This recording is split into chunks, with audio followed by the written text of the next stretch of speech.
भगवत प्रेम। भगवत प्रेम।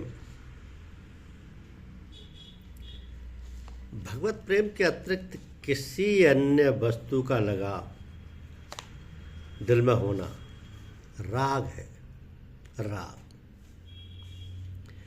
गृहस्थी त्याग के बाल बच्चों को निराशा छोड़ के यदि लंगोटे कमंडल कंबल और कुटी में फंस गए तो भी हम रागी ही रहे। तो वैराग्य तो वहां से बहुत दूर चला गया। इस गृहस्थी को छोड़ दिया और हमने अपनी दूसरे प्रकार के एक गृहस्थी बना डाली। ये उपरति का लक्षण नहीं है। सबका भोग करना और सबसे अलग अलग रहना ही उपरति है। किसी में मोह ना हो, किसी में ममत्व ना हो। हानि के समय भगवत इच्छा ऐसी ही समझ के कि दुख ना हो, और लाभ के समय उसकी कृपा समझ के प्रसन्नता ना हो। सदा एक ही रस अवस्था चलने लगे तो ये ऐसा साधन उपरति कहलाता है।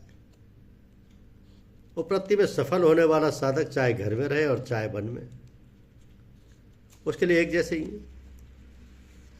इनमें से कोई उसके बंधन का कारण नहीं बनते।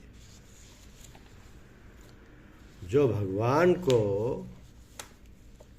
अपने प्रेम की डोरी से बांध लेते हैं, भगवान उनका रथ खुद ही चलाते हैं, अर्थात उनके सारे काम स्वयं करते हैं।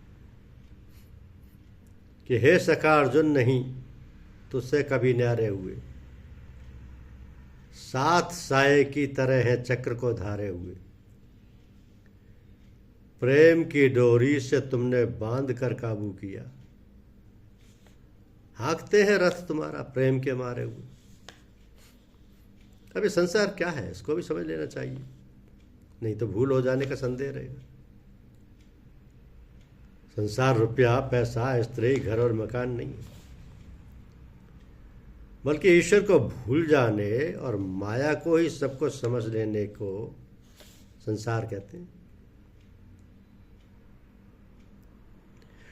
और ऐसे विचार के मनुष्य को काफिर कहते हैं, जो संसार को ही सब कुछ समझे वो काफिर है, और जो ईश्वरी को सबको समझे वो मोमनीय भक्त है। तो भक्त भगवान के पास सदा बैकुंठ में रहते और अभक्त संसारी व नरकगामी होते। तो जो भगवान को अपने प्रेम की डोरी से बांध लेते हैं, भगवान उनका रथ खुद ही चलाते हैं। धन्यवाद।